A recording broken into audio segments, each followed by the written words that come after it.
Mga kapuso, mag-ingat kayo sa ina-applyan yung kumpanya na nag-aalok ng trabaho sa ibang bansa. Dahil sa Cebu City, 5 babae ang naloko umano na isang recruitment agency.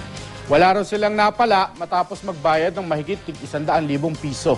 Makibalita tayo kay Greggy Magdadaro ng GMA Cebu.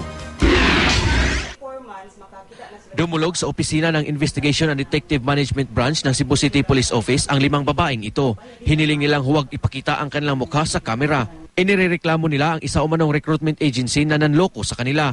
Ayon sa mga babae, nag-apply sila ng trabaho abroad sa ICS Global Visa Company. Na-interview raw sila at hininga ng mga dokumento. Pero matapos daw magbayad ang bawat babae ng tig-120,000 piso kapalit ng trabaho sa ibayong dagat, hindi na nagparamdam pa ang mga tauhan ng naturang kumpanya. Nindot mong kis naman ulti, sir. Promise jud siya, promise ba na jud assurance ba nga makalarga jud ka. Don't worry. Kay kung mag-trust ka sa amo full, makita ninyo ang service namo kung unsa jud ni. On the process of paying, talagang tawag ng tawag, pero pagkatapos mong bayaran, wala na tawag. Tapos tawag ka ng tawag, wala na, para sige, update na lang namin. Sige, yung ganun. Base sa record ng Cebu City Police, mula noong Disyembre aabot na sa 20 tao ang nagsampa ng reklamo laban sa naturang kumpanya. Nalutas na ang ilan sa mga reklamo matapos isauli ng kumpanya ang ibinayad nilang application fee.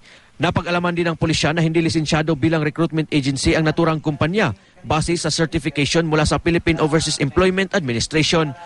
Sa ngayon, nangangalap pa raw ng karagdagang ebidensya ang pulisya para masampahan na ng reklamo ang kumpanya. Mahulog sa large-scale illegal recruitment. Kasi yung large-scale, walang piyansa.